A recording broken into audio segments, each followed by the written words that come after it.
by like 20 seconds. So I I don't know. And yesterday you mentioned, we should be linking the document, not the folder.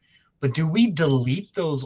I mean, like, how would you like us to, you kick out a full, you hit publish, you go get it. You want us to link to the document? Can we delete the other one? Or anyway, I'll let you go. Yeah, I mean, you technically can delete any other ones in there other than the one that you're going to use. The issue with that is just if somebody wants to go back to the old version, then they can't anymore. But, under the current system, they couldn't anyways. Yeah, the big thing is really just making sure that you're linking to the document that you've gone in and edited, to take out the web embeds, to fix the headline, all of that kind of stuff. Because if you just link to the folder, $50 says the designer's going to grab the one that you didn't touch and not the one that you actually worked on. So make sure that you're grabbing the document link instead of the folder link like we've been doing. And since the photos are all embedded into the document now, that's not going to create any issues with the photos or anything like that. But doing it this way theoretically should pretty much end our missing link problems, because things are not going to overwrite themselves anymore. If you happen to notice any glitches, other than it sounds like sometimes it's just doing 2 copies when it pulls out, let me know. If this causes a problem, we'll stop. But seems like a good idea in theory. So, yeah, Mayor. We still need to move the files to the ready folders, correct? Yes. So when you move the file to the ready folder, does the ready for print, does the story folder move with it? Or will the story folder still be sitting in my case, my home domain is the Inform. You got to move the whole folder. Yeah, okay. Yeah. You don't have to link the whole folder, but you have to move the whole folder. Move the whole folder. Mm-hmm. Yeah. Okay. That makes sense. So basically it's going to kick out a publication, it's going to kick out a folder and the document, and the document, there might be 2 or 3 of them. Make sure, and they all have their time on there. So make sure you grab the latest one, delete the others, edit it, and then link it. And then move the folder to ready for print. Right? Okay, Emma. Is this just a solution that they came up with because of our overriding problem, or did they change it and just not tell us? Yeah. I had talked to them about how, we're having this problem with things overwriting themselves, and, that we're doing the moving to ready for print, but sometimes, like I've had it happen to me where I was like in the middle of editing a story, and then all of a sudden, like, everything went bad and the link was gone because somebody had republished it like while I was working on it. So I just want to have to move it first before I start working on it. Otherwise, it just right. Situation a lot. Yeah. So I had asked if it could either like have some kind of version number or a timestamp so that the slug name would be different and it wouldn't overwrite itself. And they were able to do this. Cool. So I have an idea how much time we were losing to broken links, and seemed like time better spent on other things. So any other questions on that? Actually, one more. So when we have documents like where we need to add a photo, maybe from a different source, it's not going in Brightspot, maybe it's just for print, we can still upload it to the folder and Drive like normal.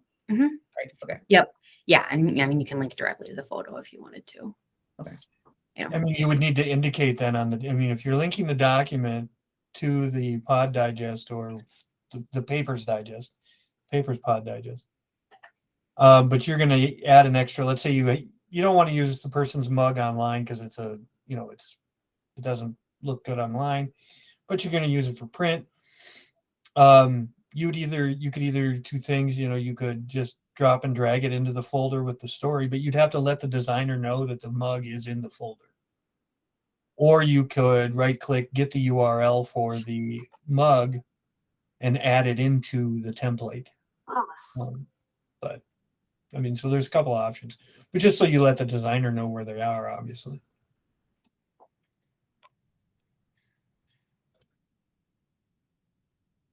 Okay. Any other questions on that? Okay, let's move on to other things. So, a few things in the works here.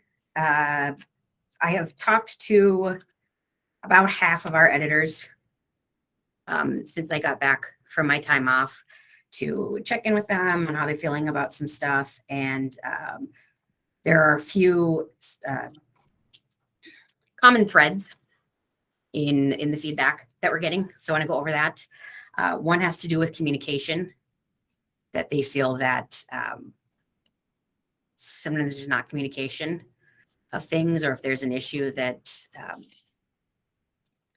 that ought to go through them, that it's not.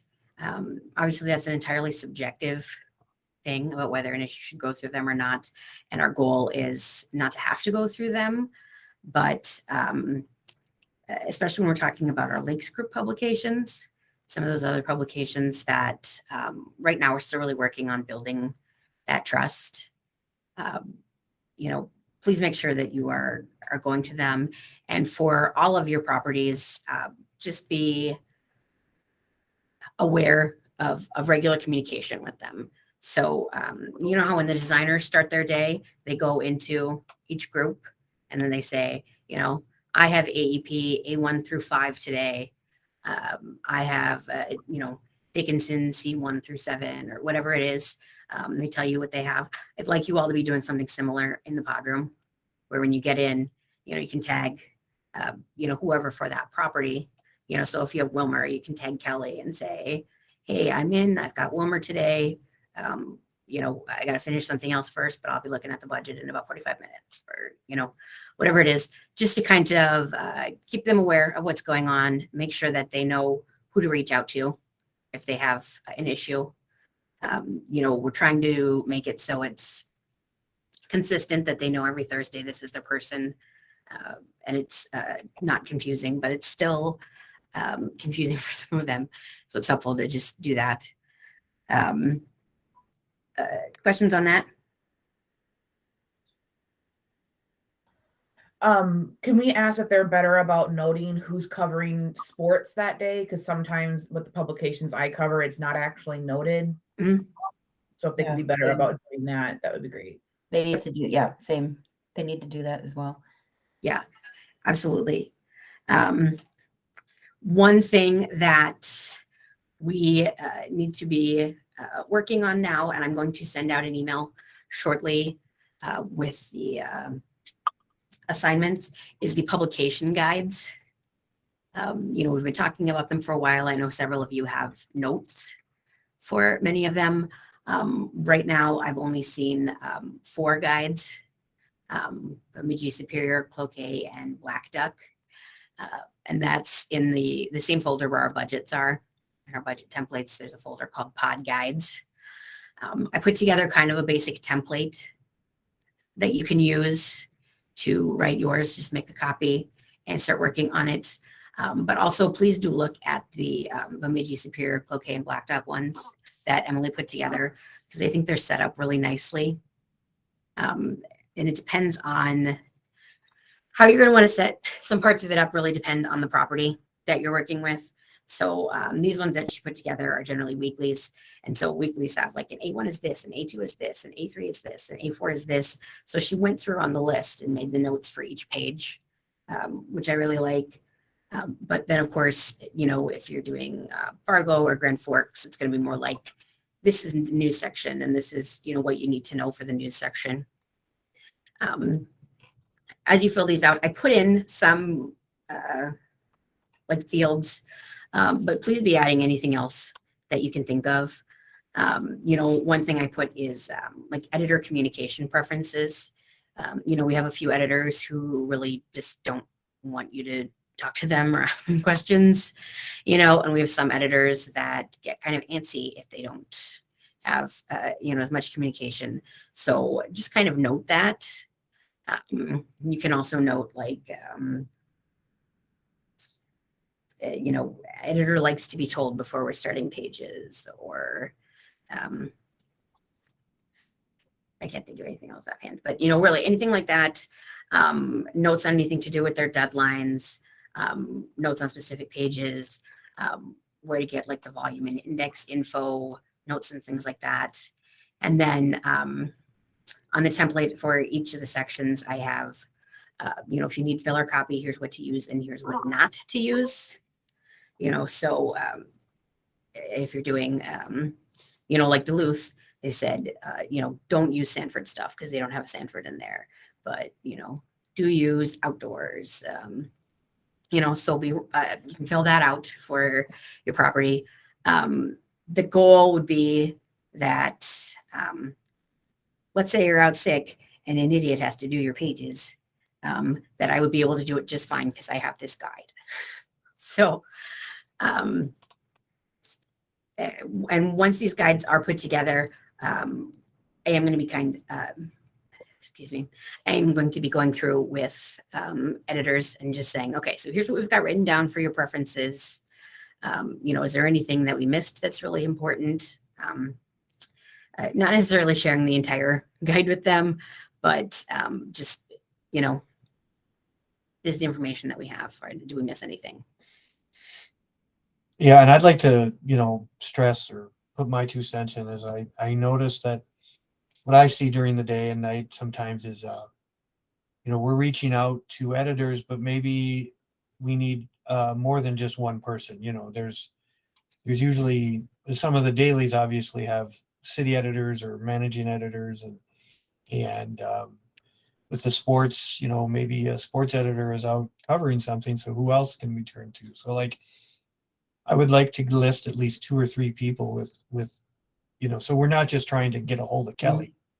You know, let's get a hold of Kit or Susan. And for Grand Forks, it's Corey, but it's also Sydney and it's Wayne, you know, something, or let's try to list a couple different people. So I think that'll help. Anyway, that's my 2 cents. Yep, absolutely.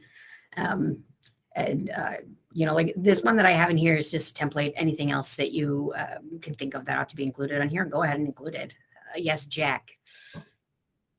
I was just thinking, going back to the communication thing, you said, well, there are some people that don't like to be communicated, but then there are some people, I'm just thinking about like Worthington with sports, like Doug Walter doesn't use Slack, he uses email. Like that's a thing that is always an issue. Is there a way, I know that we can't really tell people to start using Slack, but like, I guess I don't know the easiest way to I think we can tell them to use Slack. I do too. Well, I mean, we can. Yeah. I mean, I don't know how we're going to do. It's like do they have Google up in Grafton story that you always told me about, Matt? Like, I feel like some of these people are just not going to know how the internet works. So I'm just trying to think if there's a way that alternate ways to get a hold of people, just in case we absolutely need to on Slack and they aren't answering email. Like, is that some? Yeah. I mean, I've got the template set up that like we would put people's cell phone numbers in there. Yeah. You know, and especially, you know, we have some editors that, you know, are really easy to get a hold of, and some that are really easy to get a hold of until 5, and then they're really hard to get a hold of, you know. So, you know, one thing with that is that we can say, you know, if the editor doesn't respond in Slack, are they an editor that then prefers that we give them a call, or an editor that prefers that we just use our best judgment and take care of things? You know, that would be something to note in here, all that kind of stuff. So I would like rough drafts done by the end of your shifts on the 6th of March. So it's not quite 2 weeks from today, it's 12 days. And like I said, I'll be sending out this email in a moment with what the assignments are, so you can look at it. And the other thing that I want to talk about has to do with our e-edition pages.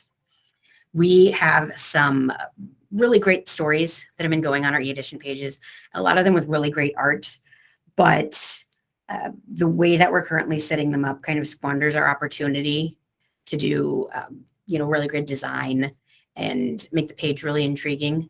And so what I'm asking of all of you, especially to do with those who are putting together our Q pages and grabbing stuff, grab more art, trim long stories. Like we've had a couple stories recently that were really gripping stories, but they were so long that the page was like one photo and then the rest of it was just all gray, which makes it super hard to read and people aren't reading through it.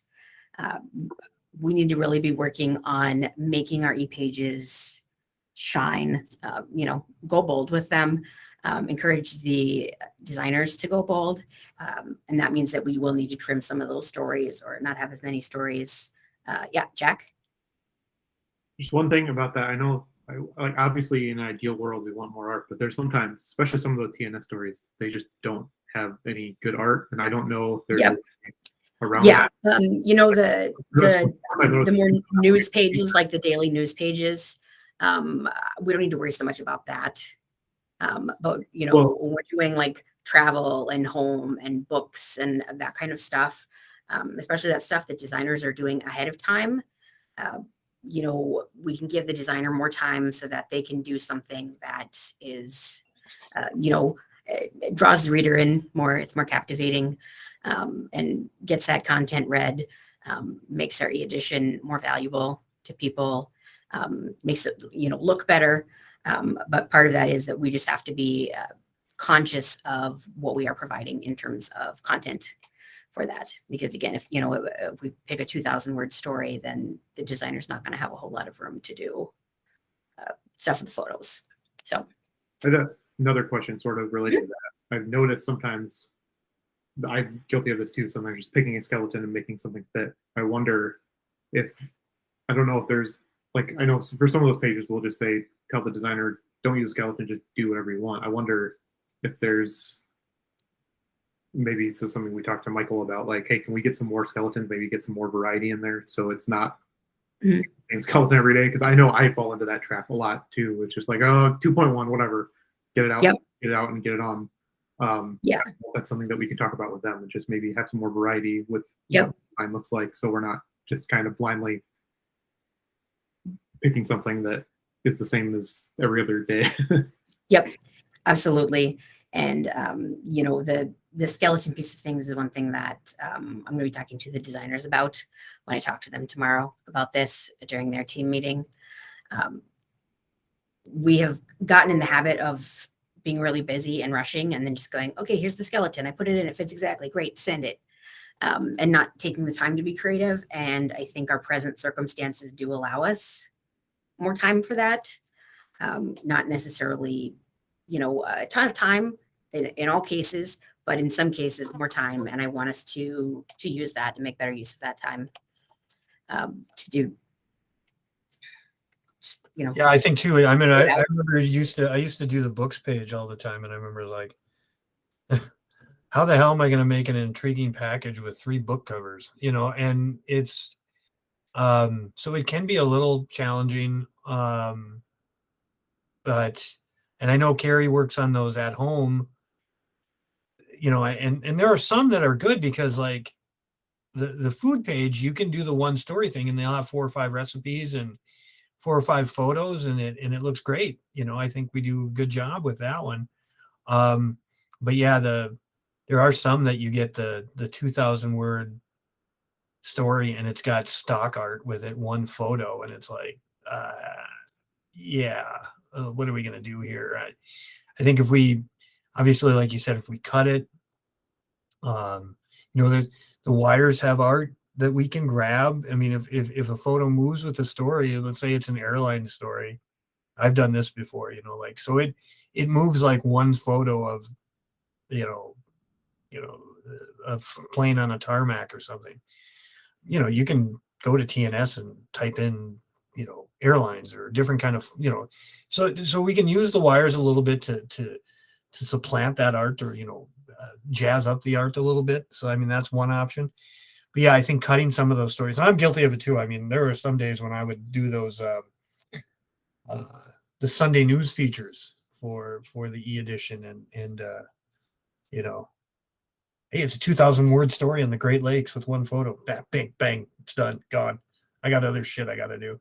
I mean, I was guilty of it. I did it too, and but yeah, I think if I would have cut that story down or did a little more power editing, maybe added a few more photos, they could have made the presentation, um, a little more appealing to the reader.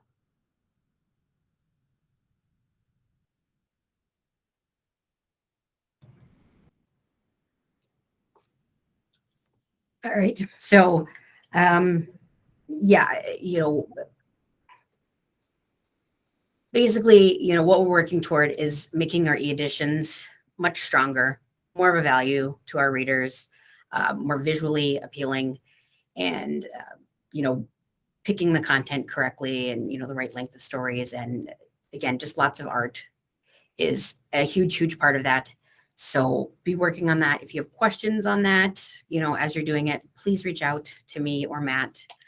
And like I said, I'll be talking to designers tomorrow about this and asking them to really be putting their all into this as well, to make our Q pages bold, like Q from Next Generation. Sorry. I appreciate that two of you laughed at that joke. I have no idea what that means. All right.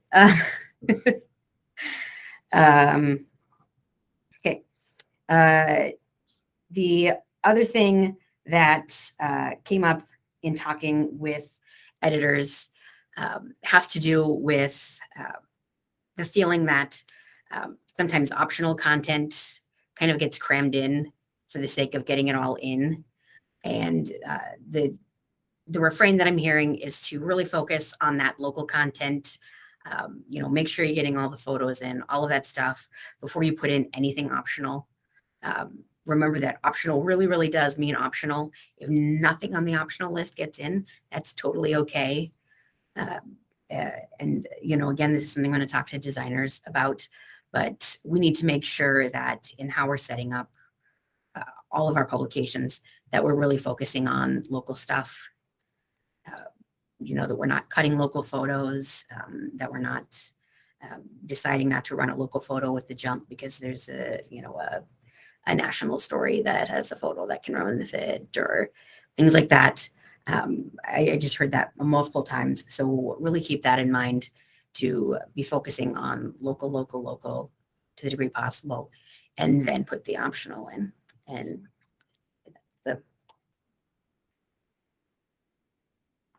all right, I think that, one more thing. Okay. So Wilmer, when they are doing their late stories, they are trying to get everything ready so they can get it up on the web, but they're also, they need to do the Google file so that they can format the agate correctly. So what they have asked to do, and I said it was okay, is they're going to link 2 files for their late sports stories. So one of those files will be it'll be the Brightspot link, because then all the photos will be in there, because they'll already have the photos in Brightspot, so designers can grab the photos from there. And then they'll have a Google link to the actual story, so that way the agate can be formatted correctly. So I know that's kind of a pain to have to go through 2 links, but the other option was manually uploading all the photos and then putting the captions into Google, and then having to link a ton of things for it was a lot. This way is easier, so we're gonna go with this. Any questions on that? Okay. And I'll, tell designers in the meeting tomorrow that that's what that is, so that they know to expect that. It'll look a little weird that there's 2 photos, but it's really just going to be the most efficient way, 2 links rather. It's the most efficient way for all of us to do it. So, all right. Anybody have anything else for the good of the order? I got 2 things. right. I was going to show you all the when you're in Brightspot, you can make sure this is just, I mean, it's kind of rudimentary, but I'm going to share my screen here. So hopefully all I can see it.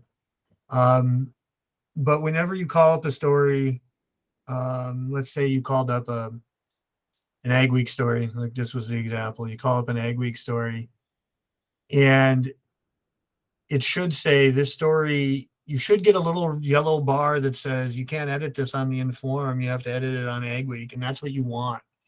If you don't, and you still see your Inform up here, and you hit publish on that story,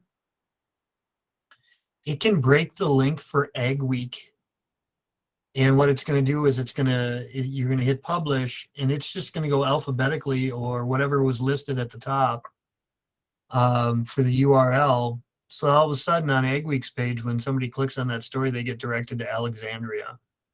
So I'm just highlighting this right here to show, just make sure that you get that yellow bar if you're editing a story in somebody else's domain.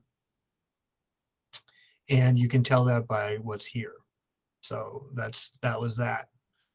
The other thing I wanted to let you all know is I'm going to be starting on our Evergreen. One of the things I think we were talking about design and trying to make stories better is we do have these wires that we use, but sometimes I don't think we use what their potential is. And so I'm going to try to create like a graphics. TNS moves graphics every day. They'll move 2 or 3 Ukraine graphics today. They'll move, some other things. And I'm going to try to attach some of those just right on the digest. Some of them don't work for when we're loading them into Brightspot. So they might just be print only.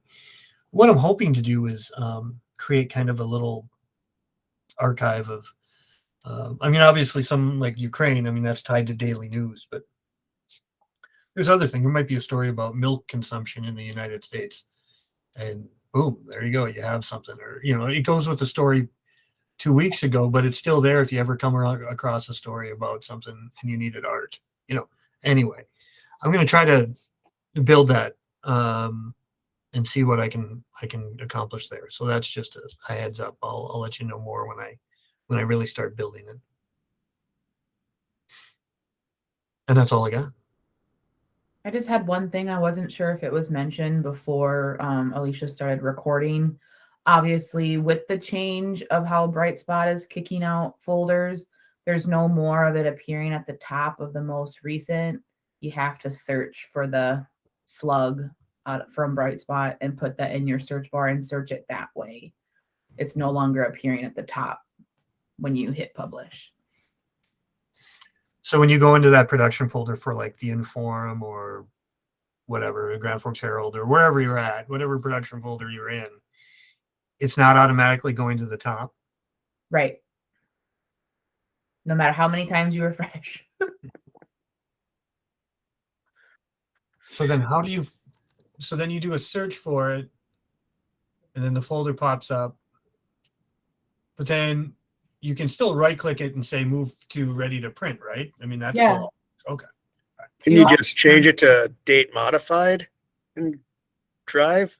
And that would just pop That's to how the I top? had mine. I have an example if you want me to do it. Really Because they've been popping to the top for me the last couple nights. What? So I have it set at date modified as when. Yeah, last modified. Yeah, I have mine as last modified too in my Google. Yeah, and so they've been popping to the top for me. Well, that's just peachy keen for you, Joseph. Yeah, Joe doesn't know anything. We don't like Joe. So it's all. Well, Oh, then God, maybe I said it's false. Maybe that's it's just recorded now, so you all know it. Okay, well that's good to know. But yeah, we should try your last at modified or that the down and up arrow or whatever, and see if that helps. Yep. And that's all the more reason to keep those folders cleared out. As soon as you jump something, put it in the ready to print, because the fewer things that are in there, the easier it is to find the new stuff. So remember, you don't have to clean out the ready for print folders. We're just talking about the regular production. yeah, just moving stuff from the production folder into the ready for print is going to make it easier to find stuff. So Are we supposed to do something with the ones that are just sitting there that we maybe had nothing to do with? No, don't be. Yeah, Is I someone don't. else picking those up? Well, that's like herding cats. But yeah, I don't want to be going through Grand Forks and just deleting everything out of there that we don't touch. Because there might be some stuff that they have. no, don't delete anything, but if there's old stories in there that have run that are in the published folder, it's okay to move those to ready for print. Yeah. Yeah, no, What not I started to deleting do, anything, but just moving stuff out is fine. what I started to do in Grand Forks and other places was I would just highlight. I mean, and there were some that were just. I mean, they had way too many folders in there. But I just started picking everything that was, had a 2021 on it, and I just moved it to ready for print. And then I started working that way just to try to whittle down those production folders. But yeah, I don't want to, one, delete anything, and two, there might be something that's in there that I don't want us to get our hand slapped because we moved something to ready for print and now they don't have access to it, or so they might have some standing files that are just in their production folder that I don't know about or we don't know about, that they use as templates, or I don't know. So I don't want to get too carried away with just totally cleaning them out. But I mean, I think like a paper like Worthington or something, I think at one point I had it all cleaned out to like one file, because so I mean, I think there are some that are really good, but I just know some of the dailies are just atrocious. Like I said, my goal is I would like to hire an intern this summer and go through all those production folders and just clean them up and stuff. So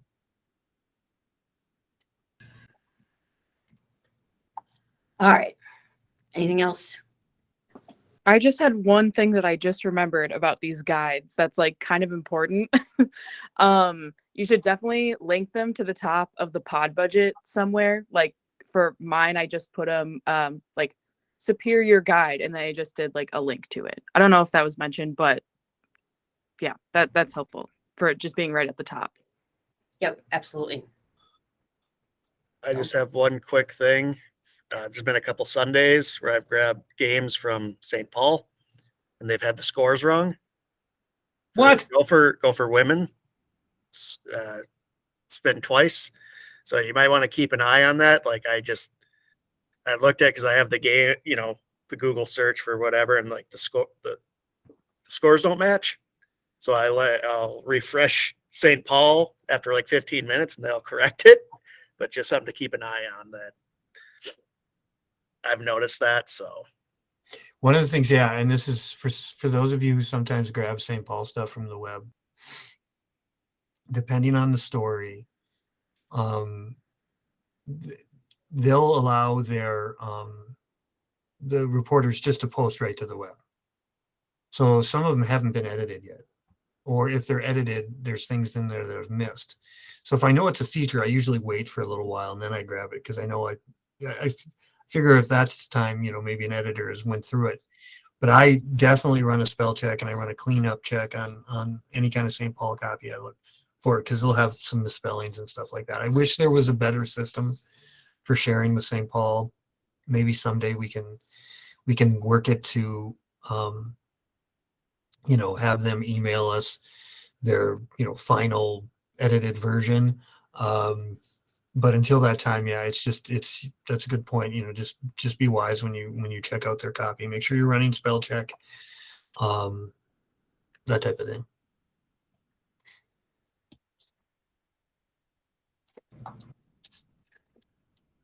All right, thank you all. It's a long meeting. I don't know if everybody else appreciates that Ben kind of looks like Daredevil, like in the dark with the hoodie and like. I was thinking more Sith. Yeah, he could be. Yeah, my lamp is out, so I'm kind of sitting here in the dark. The camera already has it auto bright, and it's still not enough. Mhm. But yeah. Yeah. All right. We're- So we can wrap it up here so you can go fight crime, Ben. Yeah.